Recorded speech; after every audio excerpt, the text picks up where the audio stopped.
everyone. Today we are going to be doing another recipe from the Nancy Drew cookbook, and today we are going to be doing the recipe based on the 5th book, which is called Secret at Shadow Ranch. And the recipe that we are going to be making today is called Shadow Ranch barbecue beans. So if you would like to see how to make this recipe and you want to know my thoughts on it, then definitely keep watching. So today we are going to be making the Shadow Ranch barbecued beans. Now I'm very excited for this recipe because I feel like this one has a lot of potential and I think I might enjoy this one more than the last few, so I'm excited to try this one out. Alright, so the ingredients that we need for this recipe is 2 10-ounce cans of pork and beans. Now mine are actually 16 ounces each, so we'll kind of figure out the difference whenever we get to that. 1 large onion, 2 sticks or 8 ounces of margarine. I opted for butter and I had a large block, so I just cut it to weight. 1 tablespoon of dry mustard, 1 tablespoon of Worcestershire sauce, or Worcestershire sauce if you prefer, 1/4 cup of ketchup,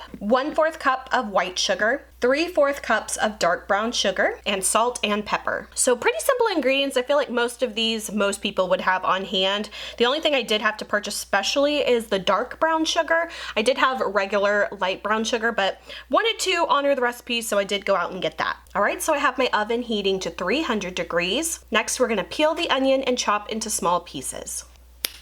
And done.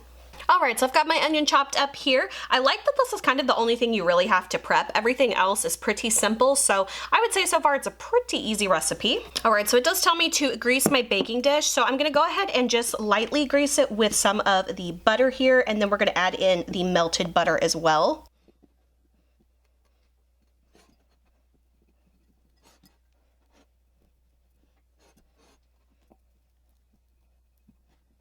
Alright, so I have opened up my cans of beans. We're gonna go ahead and pour all of this into the baking dish here.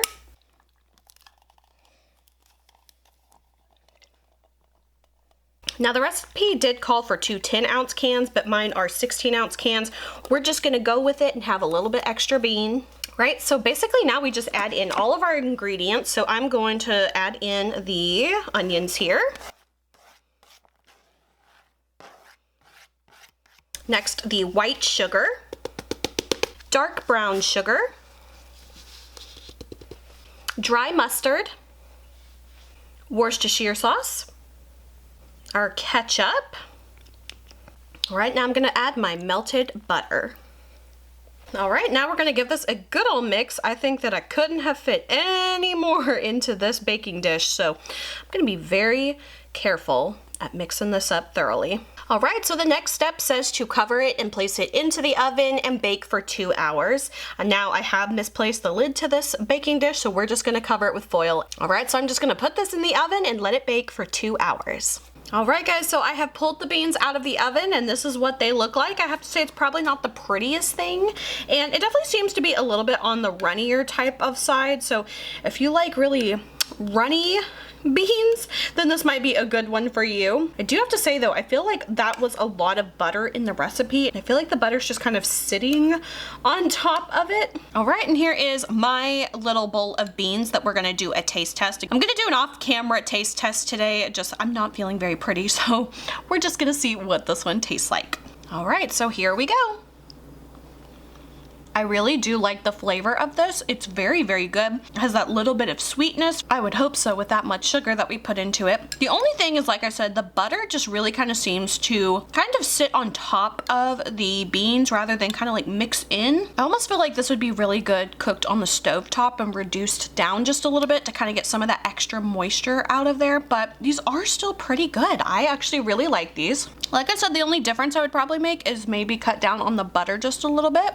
But I think this is a pretty solid recipe. I think it's really good. I would make this again. It was pretty easy to make. Really, the only prep you had to do was just chop up the onion, and the rest of it was just mixing it all together and then putting it in the oven. So as far as this recipe goes, I'm gonna give this one a solid A. I think the recipe was easy to follow, not too hard, not too complicated, and I think it tastes pretty good. So I'm gonna give this recipe a solid A.